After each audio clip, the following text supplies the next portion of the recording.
भी हम आपको बता दें कि इस समय श्री अरविंद के ऊपर व्याख्यान देने में वो अग्रणी हैं। जितने भी लोग श्री अरविंद सोसाइटी से जुड़े हैं या श्री अरविंद से जुड़े हुए हैं, उनका नाम सबसे आगे आता है।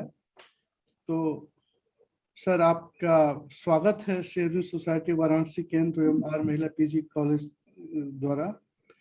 अब हम उनको आमंत्रित करते हैं कि वो अपना ऑनलाइन व्याख्यान आरंभ करें। Doctor JP Singh ji. पूज्य माँ भगवती, पूज्य श्री अरविंद, वाराणसी केंद्र श्री अरविंद सोसाइटी एवं आर्य महिला पीजी कॉलेज वाराणसी द्वारा यह आयोजित कार्यक्रम में हमारे सभी बहनों और भाइयों और इस कार्यक्रम से जुड़े हुए जितने लोग हैं, वो बहुत सारे शहरों में जुड़े हुए हैं, गांव में जुड़े हुए हैं, तो सबका हार्दिक अभिनंदन, वंदन। माँ के चरणों में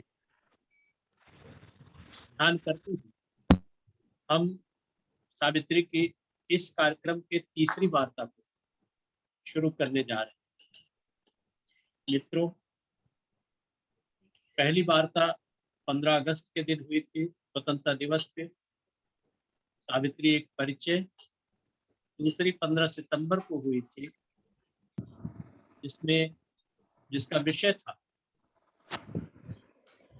भाग्य के आधार सावित्री के संदर्भ में, और उसी को थोड़ा सा आगे बढ़ाते हुए आज हम विषय लेंगे जिसका शीर्षक सावित्री द मास्टर बिल्डर। इसके पहले हम विषय पर आए, आप सबको विजयदशमी की पर्व पर हार्दिक शुभकामनाएं, बधाई। जो एक आसुरी प्रवृत्ति पर विजय का प्रतीक है, ये त्योहार पूरे देश में आज हर्षोल्लास के साथ मनाया जा रहा है। ऐसे में संयोग है कि आज की वार्ता जो हम प्रस्तुत करने जा रहे हैं उसमें भी एक विजय गाथा है, लेकिन वो अधर्म पर धर्म की विजय न होकर के मृत्यु पर विजय, उसका अंतिम पड़ाव और आगे एक उच्चतर युग की शुरुआत के लिए इस युग का सर्वश्रेष्ठ महाकाव्य सावित्री दर्शन के संदर्भ में समुचित रूप से देखा जाए तो विश्व स्तर पर अपने सामने ये प्रसाद रूप में आता है। सावित्री को परम का प्रसाद कहते और सावित्री सिर्फ महाकाव्य ही नहीं, ये महर्षि, महामानव, महायोगी, आत्मवैज्ञानिक और स्वयं उनकी मानवीय पीठिका का योग विज्ञान का परमोच्च आध्यात्मिक दर्शन।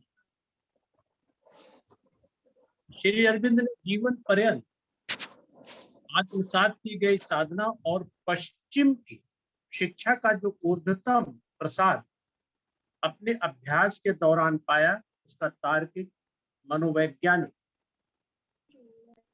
एक ऐसा वर्णन उन्होंने सावित्री में किया है जो अप्रतिम है और अद्वितीय है। सावित्री आगामी अतिमानसिक युग का विश्वकोश, अतिमानसिक युग की डिक्शनरी, उत्क्रांति के नए मोड़ यानी कि विकास एवोल्यूशन के नए मोड़ पर खड़ी हुई मानव जाति का आगे भविष्य क्या होगा, क्या वैज्ञानिक नियति है, कैसा जीवन का स्वरूप होगा और कैसी संस्कृति प्रकट होने जा रही, उसका पूरा आविष्कार श्री अरविंद ने सावित्री में। हम अगर अलीपुर जेल की घटना का थोड़ा स्मरण करें तो अलीपुर जेल में भगवान कृष्ण का उन्हें साक्षात दर्शन हुआ, उनको गीता का संदेश दिया, सनातन धर्म के बारे में बताया, भारतीयता के बारे में बताया, जिसका उद्घाटन उन्होंने 30 मई 1909 को अपने अलीपुर जेल की कहानी वाले भाषण में, उत्तरपाड़ा भाषण में उन्होंने दिया है। हम सब में बहुतों ने उसको पढ़ा होगा, और जो नहीं पढ़े उसको पढ़ना चाहिए। उसके बाद वास्तव में श्री अरविंद की चेतना में भगवान कृष्ण प्रतिष्ठापित हो करके, वस्तुतः श्री अरविंद भगवान कृष्ण ही होकर के एक उन्होंने अतिमानस के लिए साधना की, और जो मानव जात की नई नियत है उसको साकार करने की जो साधना की, वो श्री अरविंद की साधना है, जिसको स्वयं उन्होंने सावित्री में डिवाइन एक्सपेरिमेंट या एडवेंचर ऑफ कॉन्शियसनेस। हम लोगों ने पहले सुना है, पढ़ा है कि सावित्री आधुनिक युग का वेद है, और ये जान करके आपको सुखद आश्चर्य होगा कि अमेरिका में एक पुस्तक रखी गई है जिसको 6,500 वर्ष बाद खोला जाएगा। उसका नाम है योगा ऑफ श्री अरविंद। आप समझिए कि आज से नहीं, सैकड़ों हजारों वर्षों तक दिन प्रतिदिन इसकी मानवता के प्रति उपादेयता, मानवता के प्रति उपयोगिता और मानव का विकास कैसे होगा, इसकी पृष्ठभूमि सावित्री में श्री अरविंद ने प्रस्तुत की। इस पृष्ठभूमि को देखते हुए हम खास करके उन लोगों के लिए ये कह रहे हैं कि जो सावित्री के बारे में बहुत ज्यादा जानकारी नहीं रखते या पढ़ते नहीं है या पढ़े नहीं है, उनको सावित्री के बारे में, थोड़ा महात्म्य के बारे में समझने की आवश्यकता है कि कितना महत्वपूर्ण ग्रंथ है। और आज का जो विषय है वो सावित्री द मास्टर बिल्डर। थोड़ा इसके पीछे की कहानी क्या है वो हम आपको एक तरह से पुनः अवलोकन कराते हैं। आप सब जानते ही हैं कि सावित्री जो डिवाइन ग्रेस एक मानवीय रूप में जगत के उद्धार करने के लिए अवतरित हुई है, वो अश्वपति जो प्राण शक्ति या जीवन शक्ति का स्वामी है, उनकी पुत्री के रूप में आती है, और उनके विवाह के लिए अश्वपति को एक आदेश आता है, एक तरह से चाहे आकाशवाणी कहिए, चाहे आंतरिक आवाज कहिए, आती है जो उसके सावित्री के भविष्य के बारे में थोड़ा निर्देश देती है कि इसको अपना निर्णय लेने दो। सावित्री पिता के आदेश के अनुसार जंगल में जाती है, और वहां पे सत्यवान से उसका मुकाबला होता, उसकी बातचीत होती है, दोनों एक दूसरे को पसंद करते हैं। वहां पे एक साधारण रीत से विवाह होकर के सावित्री अपने पिता के घर आती है। जब वो आती है उसी समय देवर्षि नारद भी होते हैं। देवर्षि नारद ने अपने अंतर्मुखता से सावित्री के बारे में सब कुछ जान लिया, और कुछ उन्हें लगा कि इसके जीवन में कुछ अपशकुन है, जिसका हल्का सा इंडिकेशन उन्होंने दिया। तो सावित्री की माँ काफी अलर्ट हो गई, और उनके मन में एक जिज्ञासा हुई कि नारद जी इसके भविष्य के बारे में बताइए, जिसको नारद बताना नहीं चाहते थे, लेकिन फिर भी उनके आग्रह पे उन्होंने बताया। और संक्षेप में इतने है कि उसके दाम्पत्य जीवन के केवल 12 महीने। इससे सावित्री की माँ काफी क्रोधित भी हुई, दुखी भी हुई, और सावित्री को अपना निर्णय बदलने के लिए काफी प्रयास। लेकिन सावित्री सामान्य लड़की नहीं थी। उसने कहा कि मैं अपना निर्णय नहीं बदल सकती, क्योंकि ये निर्णय रिकॉर्ड बुक ऑफ डेस्टिनी में अंकित हो चुका है इसलिए बदल नहीं सकता। अब सावित्री की मां नारद के वचन से संतुष्ट नहीं हुई। अब नारद से वो कुछ प्रश्न पूछते। अब यहीं से शुरू होता है आज का विषय। इसका शीर्षक है सावित्री द मास्टर बिल्डर। इस प्रकरण में 3 पात्र, सावित्री, अश्वपति और नारद, ये तो, और सावित्री की मां, इतने लोग हैं। और पहली बार प्रश्न जो पूछती है वो सावित्री की माता है। और जब उनका प्रश्न और नारद का उत्तर खत्म होता है, अश्वपति दूसरे किस्म का प्रश्न पूछते। इन्हीं दोनों प्रश्न और उत्तरों पे आज का विषय हम डिस्कस करने जा रहे हैं। सावित्री ने पहला प्रश्न पूछा कि ये बताइए, जब इस तरह से एक राजा की पुत्री और सब कुछ सुविधा भगवान ने उसको दी, तो ऐसा बड़ा कष्ट उसको क्यों मिल रहा? तो उन्होंने केवल सावित्री के बारे में नहीं, बल्कि पार्थिव जगत की ओवरऑल स्थिति के बारे में उन्होंने पूछा। और जितने प्रश्न पूछे हैं वो एक तरह से नेगेटिव प्रश्न है। जगत के बारे में हम सबका एक दृष्टिकोण अलग अलग होता है, और उस दृष्टिकोण को जो विभिन्न दर्शनों में, कोई कहता है जगत में दुख है, कोई कहता है जगत में सुख और दुख दोनों है, कोई कहता है जगत को जल्दी जल्दी छोड़ देना चाहिए, कोई कहता है जगत भ्रम है। ये सब विभिन्न दर्शनों के जो विद्वान हैं या पुरुष हैं, उन्होंने इसको दिया है। इन सबको सावित्री की मां ने इस तरह से प्रश्न पूछे हैं, तो श्री अरविंद ने सावित्री में हम सबको तमाम तरह के दर्शनों से थोड़ा परिचय भी कराया। तो पहला प्रश्न सावित्री का यह है कि हमारे जीवन में पेन और सफरिंग क्यों, मतलब हमारे जीवन में ये पेन और सफरिंग के रहस्य का सत्य क्या? पहला प्रश्न। दूसरा प्रश्न उन्होंने पूछा कि इस तरह की आवश्यकता क्यों, what is necessity of this thing. तीसरा प्रश्न पूछा कि भगवान ने इस तरह की क्रुएल्टी क्यों बना। और चौथा प्रश्न पूछा, भगवान ने जो नियम बनाया है उसको रोकने के लिए कोई ऐसी एडवर्स फोर्स तो नहीं है जिसके सामने भगवान ही लाचार हो जाता हो। तो ये 4 मुख्य प्रश्न थे। लेकिन इसके साथ सावित्री ने कुछ और चीजें प्रश्न के रूप में तो नहीं, लेकिन हम सबके जानकारी या मानव की जिज्ञासा को ध्यान में रखते हुए उन्होंने पूछा। यहाँ पे एक महत्वपूर्ण बात हम लोगों को समझने की ये है कि सावित्री की मां एक सामान्य नारी या जीव के प्रति, और किससे प्रश्न पूछ रहे हैं? नारद से।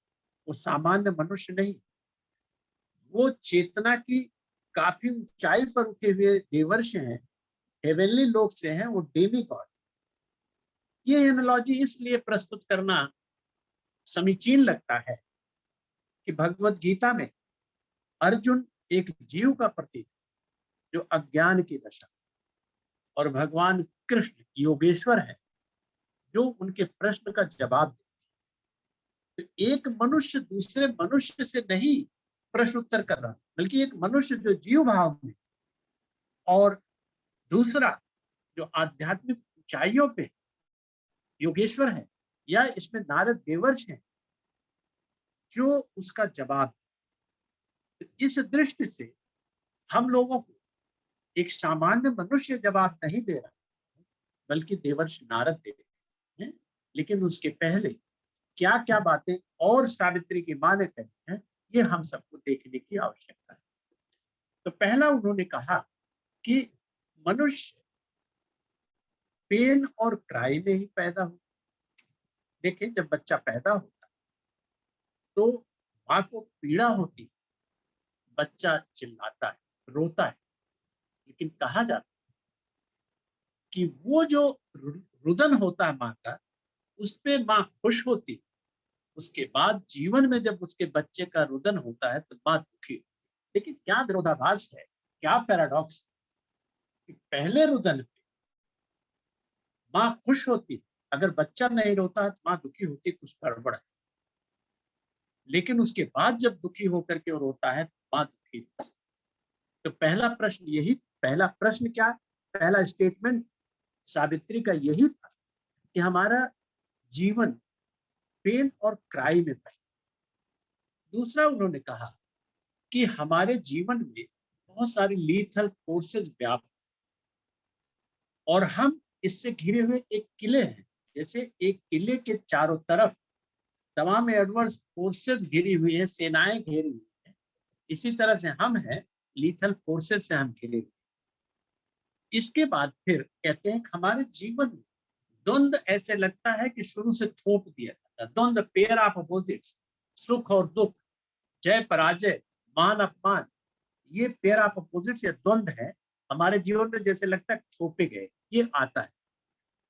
इसके बाद कहते हैं वो कि मनुष्य ही अपना शत्रु, भगवत गीता में कहा मन ही हमारा शत्रु है, मन ही हमारा मित्र है।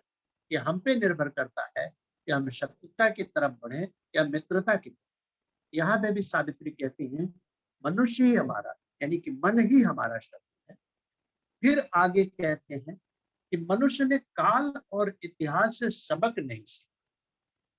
फिर आगे कहते हैं सावित्री के संदर्भ, आपने देखा है, सुना है, पहले से पढ़ा है कि शी हर मॉर्टल बन, मॉर्टल लोग से आई हुई है पार्थिव जगत में, अमरता से मर्त लोक में क्यों आए। सर आवाज नहीं आ रही है। Hello hello hello disturbance hello है कहीं? हेलो, जी अब आ रही है। हाँ चलो ठीक है। फिर अगला जो है स्टेटमेंट तो देती है, इन सब गतिविधियों को क्या कोई सत्ता देख नहीं रही है क्या। और आखिर में कहते हैं कि क्या ये जगत भ्रम है, इज दिस वर्ड इल्यूजन। ये इतने प्रश्न सावित्री ने नारद के सामने रखे। अब नारद एक कलेक्टिवली जवाब देते हैं। जवाब क्या है, वो यही से शुरू करते हैं, क्या सूर्य एक स्वप्न है क्योंकि अंधकार है।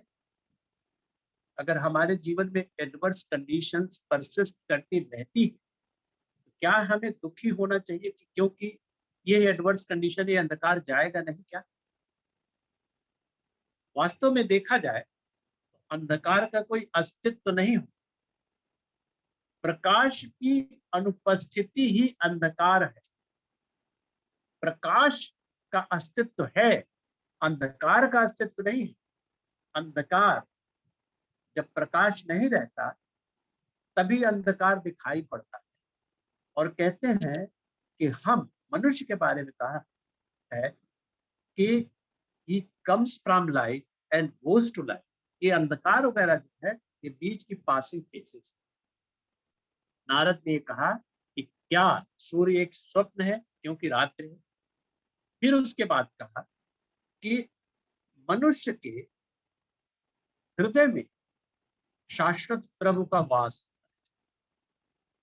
और हृदय के बारे में थोड़ा सा हम लोग स्मरण करें, मन और हृदय एक ही चीज नहीं, बल्कि मन में जब डिवाइन क्वालिटीज आती है वही मन हृदय।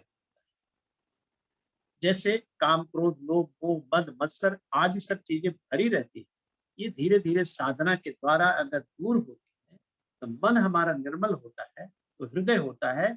और इसमें परमात्मा की फिर अभिव्यक्ति, परमात्मा हर समय है, हर जगह है, हर क्षण है और सबसे नजदीक हमारे।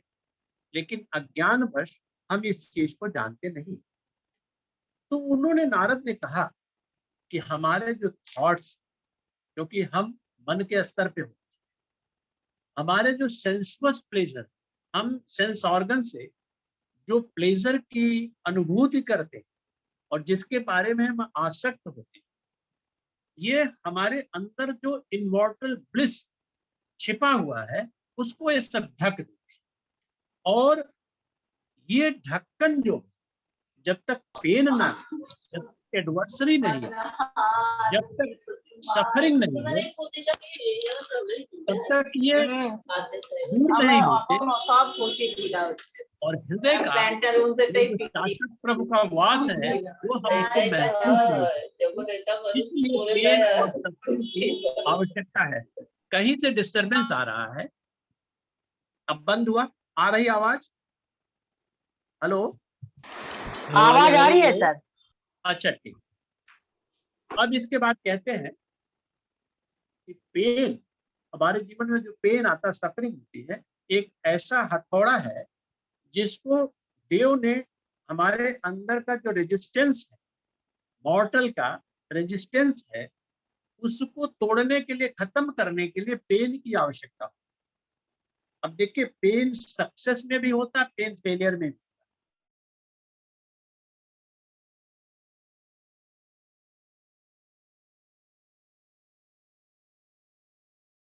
लिखा है Savitri, successes are often failures of the soul. ध्यान देने की बात है, successes are often failures of the soul. और दूसरी बात लिखी गई है कि every success lurks seed of failure in it. दोनों को हम लोग जरा सा ध्यान दें। Successes are often failures of soul और every success lurks the seed of failure. जब हमारे जीवन में सफलता मिलती है, श्री अरविंद ने कहा कि सक्सेस से, सफलता से बहुत सावधान रहने की आवश्यकता होती है। वो कैसे? जब सफलता हमारे जीवन में आती है तो प्रायः हम लोग कंफर्ट जोन में आते हैं, बड़े संतुष्ट हो जाते हैं, बड़े खुश हो जाते हैं। और जब खुश और कंफर्ट जोन में आते हैं तो हम आगे प्रगति करने की दिशा में बढ़ते नहीं। इसलिए कहा है successes are failures of the soul. Soul के लिए हमें आगे बढ़ना, हमें साधना करनी, हमें कठिन रास्ते से गुजरना है, ये मस्ट है। इसलिए बना ही है ये पार्थिव जगत में, रेजिस्टेंस इसलिए बना ही है कि क्योंकि इन्हीं सबसे हमारे हृदय की गुहा में जो शाश्वत प्रभु का वास है वो छिपा रहता है। और प्रायः सक्सेसेस जो है ये फेलियर के सीड को अपने अंदर छिपाए रहते हैं। ये भी वही बात है कि सक्सेस के बाद हमें सावधान रहने की जरूरत है, क्योंकि अगर हम सावधान होकर के आगे प्रगति करने की प्रवृत्ति को मेंटेन नहीं की तो निश्चित रूप से हमारे फेलियर का रास्ता क्लियर। इसलिए उन्होंने कहा कि हमारे जीवन में रेजिस्टेंस की जरूरत है, पेन और सफरिंग की जरूरत है, एडवर्स कंडीशंस की जरूरत है। Adversaries are often the opportunity, अगर हम इसको समझें तो। फिर इसके बाद कहते हैं कि जीवन में पेन तब तक आता रहेगा जब तक कि ये मैन जो फ्री नहीं होता, मैन फ्री अपनी अज्ञानता से फ्री नहीं होता, तब तक के पेन एंड सफरिंग आती रहेगी। और इवन सावित्री के बारे में कहा गया, यही से प्रसंग शुरू हुआ था कि सावित्री एक अच्छे आध्यात्मिक और भौतिक संपन्न राजा की बेटी, लेकिन उसके जीवन में ये डिफिकल्टी आई और हम लोग देख चुके हैं। सावित्री सूर्य पुत्री है, वो इनकारनेशन है, वो डिवाइन ग्रेस की इनकारनेशन है, पृथ्वी पर उद्धार करने के लिए आई। लेकिन जो उद्धारक आते, रिडीमर्स आते हैं, उनके जीवन में हम आप देख अवतारी सत्ताएं जो होती है, जितनी कठिनाइयां उनके जीवन में आती हैं उतनी हमारे आपके जीवन में नहीं आती। कारण यह है कि अगर वो कठिनाइयों से गुजरे नहीं तो मानवता के लिए वो कठिनाइयों को कैसे दूर कर सकते। रामचंद्र जी को देख लीजिए, खुद राजा के पुत्र, सर्वसंपन्न, भौतिक आध्यात्मिक ऊर्जा से संपन्न, लेकिन उनके जीवन में भी कठिनाइयां ही कठिनाइयां आई। अगर हम इनको कठिनाइयां कहते हैं तो क्या तिलक होने वाला था, तुरंत वन की व्यवस्था तैयार हो गई, उधर रावण से उनको जो लड़ना पड़ा, फिर वहां से जीत करके आए तो पत्नी को छोड़ना पड़ा। ये कितनी कठिनाइयां उनके जीवन में आई हैं, लेकिन उन कठिनाइयों को उन्होंने फेस किया अपने पुरुषार्थ द्वारा और एक राम राज्य की स्थापना किया। भगवान कृष्ण के जीवन में जन्म से ही देख लीजिए, तो कहाँ से वो जेल में पैदा हुए, जेल से मथुरा जाते हैं, वहां पे कितना पूतना आई, बकासुर आया, त्रिणासुर आया, जरासंध आया, कंस आए, और सब कुछ इतनी डिफिकल्टीज के बाद भी उन्होंने फिर महाभारत भी करा दिया, क्योंकि उसकी आवश्यकता थी।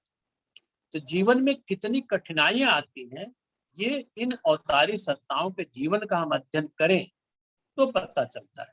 सावित्री भी एक अवतारी सत्ता थी और वो उद्धारक के रूप में आई थी, इसलिए उसके जीवन में कठिनाइयां ही कठिनाइयां दिखाई पड़ी, लेकिन उन कठिनाइयों को वो अच्छी तरह से फेस करने में सक्षम हुई और मृत्यु पर विजय प्राप्त की। इसलिए नारद ने कहा कि देखिए, रानी सावित्री की माँ को उन्होंने रानी कहा, रानी देखो, आप इसके भाग्य और इसके पुरुषार्थ के बीच में मत आइए और आकर के आप कुछ कर भी नहीं सकते, और इससे व्यथित होने की आवश्यकता नहीं, क्योंकि सावित्री का जो आविर्भाव हुआ है वो एक बहुत जबरदस्त शक्ति लेकर के आई और वो अपने भाग्य का निर्णय करने में खुद सक्षम है, समर्थ है। इसलिए इसके बारे में व्यथित होना, इसके बारे में टांगे अड़ाना एक फ्यूटाइल एफर्ट है, व्यर्थ का प्रयास है, ये मत कहिए, ऐसा मत कहिए।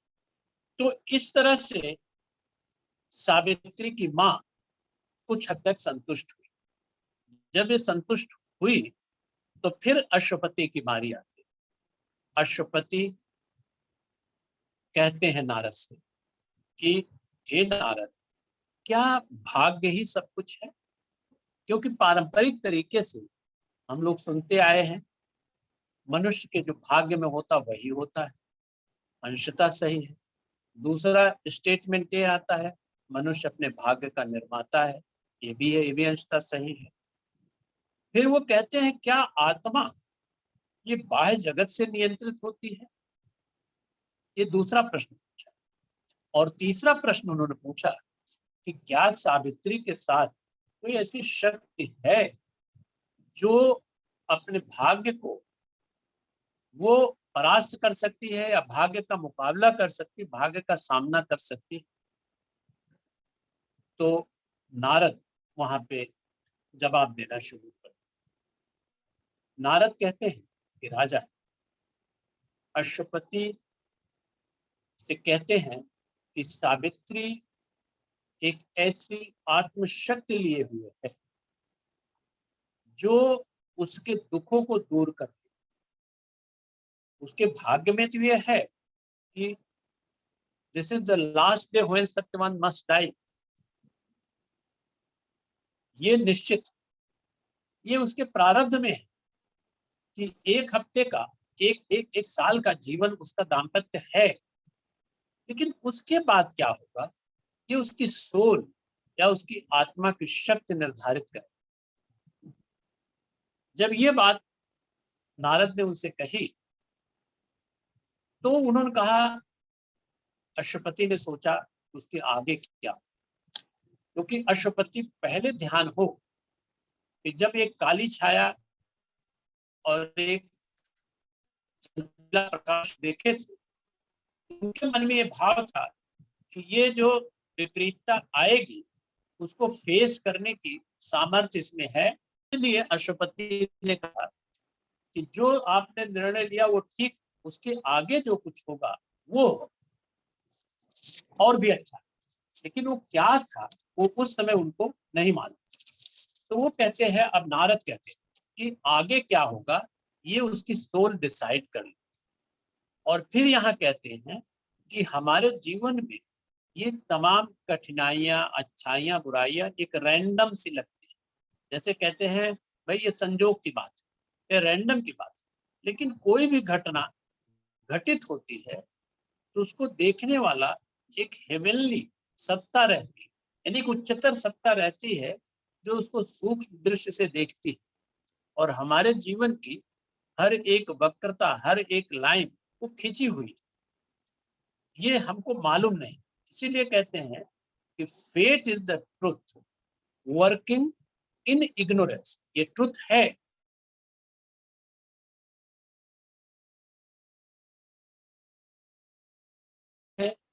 कि आगे कहते हैं कि ये जो जगत की रचना है ये कोई रैंडम ब्रिक्स ऑफ चांस से नहीं हुई। सावित्री में कहा है कि जैसे एक ईंटा यहाँ रख दिया, एक ईंटा वहां रख दिया, एक ईंटा वहां रख दिया, ये रैंडमली नहीं है।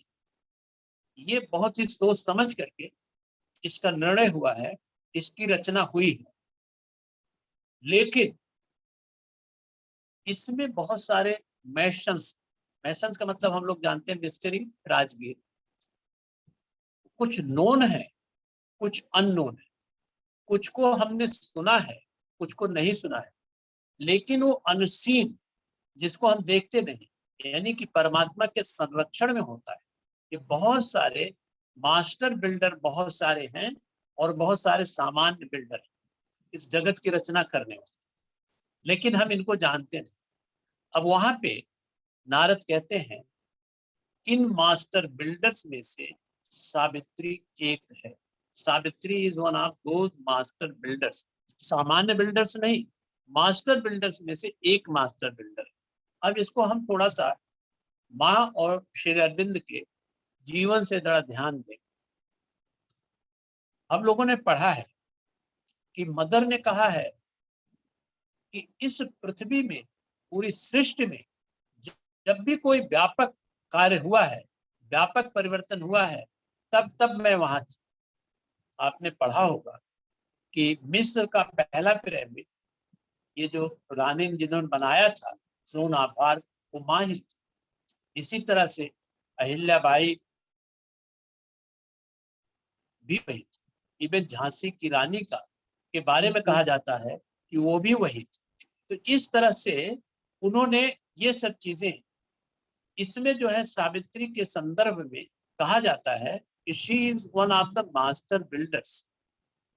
इसलिए जब इतनी हाइट पे पहुंच करके नारद ने अश्वपति से बताया तो अश्वपति को भी एक संतोष हुआ कि नहीं, उसमें जो शक्ति है वो कुछ ऐसी है जिसके बारे में हमें व्यथित होने की जरूरत नहीं है। अभी तक की जो व्यथा थी, अभी तक का जो पेन था, चाहे अश्वपति के बारे में हो, चाहे अश्वपति की पत्नी के बारे में हो, ये अज्ञान की अवस्था का पेन था या सफरिंग थी।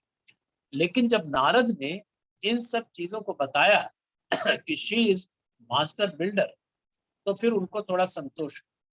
और वो कहते हैं कि जो फेट है, मनुष्य का फेट है, ये वास्तव में एक तरह से बैटल है, एक तरह से ऐसी लड़ाई है सोल और फेट की जो हमको गॉड वर्ड की तरफ ले जाती है। अगर हमने साधना की, अगर हम योगा की तरफ बढ़ रहे हैं, तो हमारे गॉडवर्ड, ईश्वरत्व की तरफ हमारा रास्ता रिलेटिवली आसान और रिलेटिवली जल्दी हो जाता है। लेकिन हम सभी जो कठिनाइयों को फेस करते हैं, हम परेशानियों को फेस करते हैं, तो निश्चित रूप से ये हमें इस गॉड वर्ड की तरफ, भगवान की तरफ, भगवत्ता की तरफ हमको ले जाने के लिए ये परिस्थितियां होती हैं। लेकिन अगर हम शास्त्रों का अध्ययन करें, हम अधिकारी व्यक्ति से इसको समझें, हम गुरु से समझें, या भगवान के में हम अपने को सरेंडर करते हैं, तो ये धीरे धीरे धीरे धीरे हमारे समझ में आती हैं कि ये कठिनाइयां हमारे बेटरमेंट के लिए ही है। इसीलिए कहा जाता है कि हम लोग अभिप्सा करते हैं, हम लोग प्रार्थना करते हैं, हम लोग अभिप्सा प्रार्थना करके भगवान से जुड़ने का प्रयास करते हैं। और कई बार ऐसा होता है कि हमारी प्रार्थनाएं अस्वीकृत हो जाती हैं। उस समय हमको दुख भी होता है कि पता नहीं भगवान की क्या इच्छा है। लेकिन अगर हम इसको अच्छी तरह से हम समर्पित भाव से प्रार्थना करें, एक सिंसियरिटी के भाव से प्रार्थना करें, तो हमारी प्रार्थनाएं जो हैं ये एक्सेप्ट होती है, ये ग्रांट होती है, लेकिन कभी कभी नहीं भी ग्रांट होती है। श्री अरविंद ने सावित्री में लिखा है, आपने पढ़ा होगा, बहुतों ने पढ़ा होगा, heaven's wiser love rejects mortal's prayer. Heaven's wiser love यानी कि भगवान का आपके प्रति प्रेम है, और प्रेम जो है कि वाइजर है, और वो आपके प्रति जो प्रेम है वो आपकी जो प्रार्थना उसको रिजेक्ट करता है। क्यों रिजेक्ट करता है? रिजेक्ट इसलिए करता है कि आपको तात्कालिक रूप से जो प्रिय लगने वाला है वो कालांतर में आपके लिए हितकर नहीं है, लेकिन भगवान हमेशा आपका हित चाहते हैं, वो चाहे आपके लिए प्रिय हो चाहे आपके लिए अप्रिय हो। इसीलिए कहते हैं heaven's wiser love rejects mortal prayer. इसलिए अगर हमारा समर्पण भगवान की तरफ बहुत ज्यादा होता जाता रहता, अधिक से अधिक होता जाता रहता है, तो हमें जो एडवर्स कंडीशंस भी आती वो भगवान की कोई कृपा या इच्छा के परिणाम लगती है। ये हमारे जीवन में आना चाहिए। और सावित्री की जो साधना है, हम लोगों ने पढ़ा है कि इनके एक ही की पॉइंट है इनकी साधना का, वो है समर्पण। समर्पण जितना ज्यादा होता चला जाता है, उनके लिए आगे के मार्ग, आगे के रास्ते उतने ज्यादा खुलते चले जाते हैं। और जैसे जैसे समर्पण कंप्लीट होता जाता है, हम में और भगवान में एक आत्मता का एक भाव विकसित हो जाता है, एक आइडेंटिफाइड हो जाते हैं। और ये जब हम भगवान से एक आत्मता हमारी पूरी हो जाती है, तो किस बात की पेन, किस बात की सफरिंग हमें समझ में आने लगता है कि जिसको हम सफरिंग कहते हैं वो भगवान की इच्छा है, वो भगवान की ग्रेस है। क्योंकि भगवान की इच्छा, ये डिवाइन ग्रेस कभी खत्म नहीं होती। डिवाइन की ग्रेस हमेशा रहती है, बरसती है, लेकिन हमें भीगने आना चाहिए।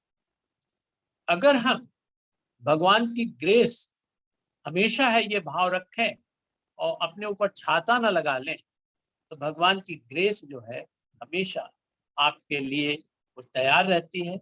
आप रिसीव करने के लिए तैयार रहें और दिल से तैयार रहें। एक हो सकता है आप लोगों ने पढ़ा हुआ हो कि जो एक श्रद्धा भगवान में कैसी होती है, एक कहानी आती है, आप लोगों ने संभवतः पढ़ी होगी, हमने भी पढ़ी है, सुनी है, कि एक बार बारिश नहीं हो रही थी। बारिश के लिए एक यज्ञ का प्राविधान हुआ कि कुछ पंडित लोग आए और वहां पे बारिश के लिए हवन हो रहा था। तो सब लोग गए अपना हवन में बैठे। एक आदमी जो भगवान पे बहुत विश्वास रखता था, श्रद्धा रखता था कि बारिश तो होगी, क्योंकि ये यज्ञ जो हो रहा है भगवान को समर्पित करके हो रहा है, तो वो छाता लगा के गया। तो लोगों ने पूछा बड़ा अजीब सा कि कहाँ बारिश हो रही है जो आप छाता लगा के आ गए? तो उन्होंने कहा भाई यज्ञ हो रहा है, भगवान से हम अभिप्सा कर रहे हैं, प्रार्थना कर रहे हैं, भगवान बारिश करेंगे, वो बारिश होगी, तो उसके लिए मैंने छाता लगा लिया। तो ये होता है एक समर्पण का भाव, ये विश्वास और श्रद्धा का भाव होता है भगवान के प्रति। जैसे जैसे हमारी श्रद्धा बढ़ती जाती है, हमारे जीवन में कठिनाइयां खत्म होती जाती है। इसीलिए माँ ने कहा है pain is signature of the ignorance. Pain और सफरिंग यानी कि व्यथा हमारे जीवन तभी आती है जब हमारा विश्वास भगवान पे नहीं रहता। तो भगवान के पर इस तरह का विश्वास होना चाहिए कि भगवान जो करेंगे वो हमारे लिए ठीक है।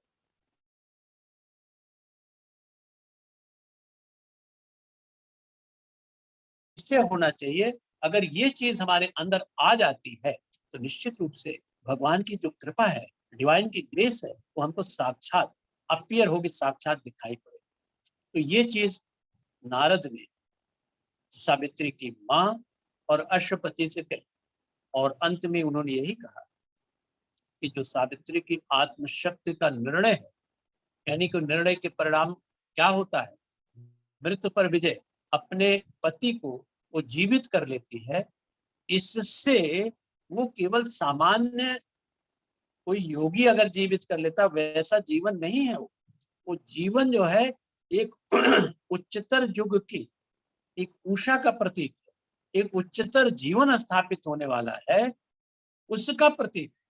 तभी जो है वो सावित्री के बारे में कहा जाता है कि ये जो है उद्धारक है।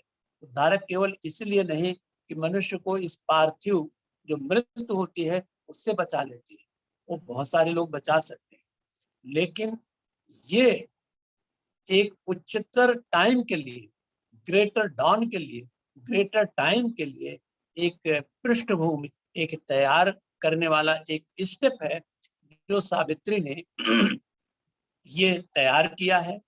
और इसीलिए सावित्री जो श्री अरविंद ने जिसको पांचवा वेद या सातवां वेद या आज के नए समय का वेद कहा गया है, वो इसीलिए बड़ा महत्वपूर्ण है हम लोगों को जानना।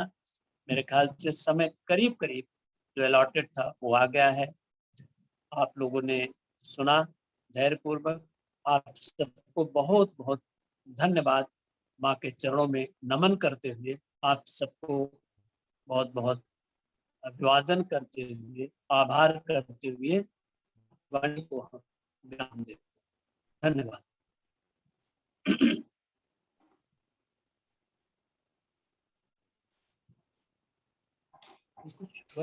बहुत बहुत धन्यवाद डॉक्टर साहब। ये सावित्री के ऊपर तीसरी वार्ता थी और ऐसे समय में जबकि मनुष्य जानवरों से भी नीचे गिर चुका है और सावित्री आशावाद का महामंत्र ले आती हैं। और आज हम सावित्री जब पढ़ रहे थे तो उसमें दो पंक्तियां थी जो बताती हैं श्री अरविंद हर जगह आशा ही आशा ले आते हैं। सावित्री में दो पंक्तियां हैं, आप भी शायद इसको पसंद करें। Slowly the light grows greater in the east, slowly the world progresses on God's road. तो ये प्रगति हमेशा चल रही है। सावित्री कभी भी आशा का ही महामंत्र है। ये ऐसा ग्रंथ है। हमारे पास 5 मिनट समय है प्रश्न के लिए। अगर कोई प्रश्न पूछना चाहता है, एक दो प्रश्न के लिए समय है। कोई कुछ पूछना चाहेंगे? क्योंकि आज का विषय बहुत ही अच्छा रहा, पेन एंड सफरिंग, और इस पर चर्चाएं हुई। क्यों हमारे जीवन में दुख दर्द है। अगर कोई छात्र या सोसाइटी से, केंद्र से कोई कुछ अगर प्रश्न पूछना चाहें, एक दो, उनका स्वागत है। हाँ सर, प्रणाम। प्रणाम। सर, मेरा प्रश्न यह है कि जब आध्यात्मिक जो हमारे ग्रंथ हैं, जो भी चीजें हैं, हमें मतलब आशा की तरफ ले जाते हैं कि जीवन में कभी निराश नहीं होना चाहिए, सदैव आशावान होना चाहिए और अध्यात्म की ओर, अध्यात्म से जुड़ा रहना चाहिए।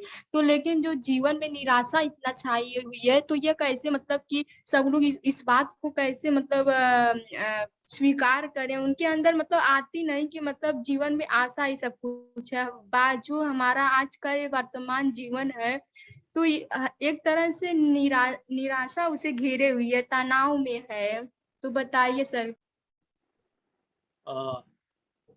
धन्यवाद। ये बड़ा कॉमन प्रश्न है, बहुत अच्छा आपने पूछा। देखिए, एक होती मना स्थित, एक होती परिस्थिति। ये जीवन में हम परिस्थितियों को बदल नहीं सकते।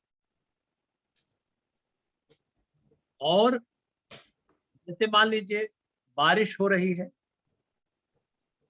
तो हम पूरे आकाश पे कोई ऐसी चीज छाया नहीं कर सकते कि बारिश हो ही ना, लेकिन हम छाता लगा सकते हैं, अपने को बचा सकते हैं।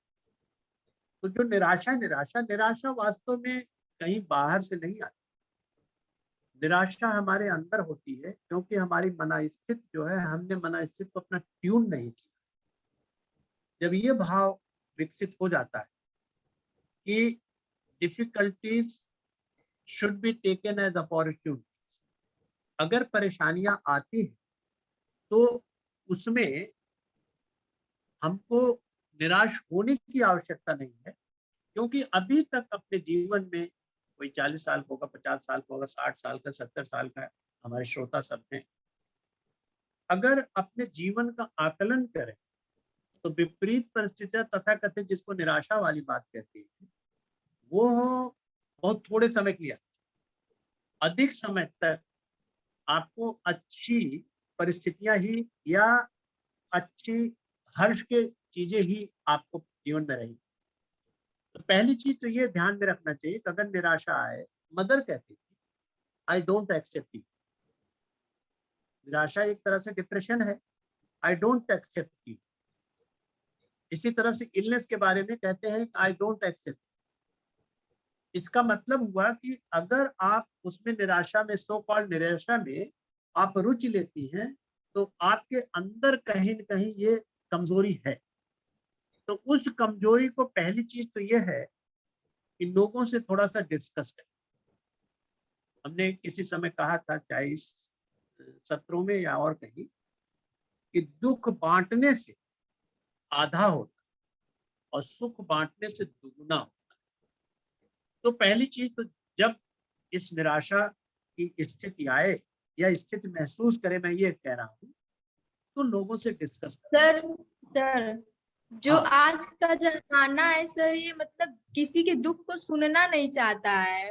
सब मतलब कि एक मुखौटा है, दिखावटी करके एक तरह से खुश रहने की कोशिश करते हैं, लेकिन अंदर से वो इतने टूटे हुए हैं, यह पता चल जाता है सर। अब किसी का भी कोई भी दुख नहीं सुनने को तैयार है।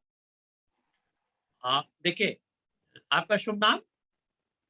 सर नीलम गुप्ता। हाँ, नीलम बहन। नीलम गुप्ता। अरे ठीक है, नीलम हमारी बहन हो गई, मुझसे बड़ी तो नहीं होगी, इसलिए मैं बहन नहीं कह रहा हूँ। देखिए, पहली चीज तो ये है, आप दुनिया को देख रहे हैं कि दुनिया में ऐसे हैं, वैसे हैं, वैसे हैं। आप दुनिया को अभी ठीक नहीं कर सकते, आप अपने को ठीक करिए। मैंने यही तो कहा कि एक परिस्थिति होती है, एक मना स्थिति। आप अगर ये सोचे कि दूसरों से बराबर एक्सपेक्ट करते रहे कि वो हमारे लिए ऐसा करेगा, ऐसा करेगा, तो यू आर एट फॉल्ट। आप अपने को दुरुस्त करें, अपने को थोड़ा सा मजबूत बनाए। इसीलिए तो मैं कह रहा हूँ, अगर आपके सामने परिस्थिति आती है, कुछ ऐसे लोग जरूर हो जिनसे आप डिस्कस करके अपने जो दुख है उसको थोड़ा सा डिस्कस करेंगे, तो बताएंगे कि आप इसको ऐसे करिए, वैसे करिए। हमारी प्रॉब्लम क्या है कि हम एक खास तरह के पैटर्न के प्रति आसक्त हो, हम अटैच्ड हो जाए और दूसरों को ही ये सोचते हैं कि यही गलत है, यही गलत नहीं। एक कहते हैं कि एक समझने की बात है, किसी महापुरुष ने कहा है, अगर आपको कोई बात कैसे और किस समय कहना चाहिए, आपकी हर बात मानिए। इसका आप अभ्यास करिए। ये खाली ये कह देने से काम नहीं चलेगा, थोड़ा अभ्यास करिए।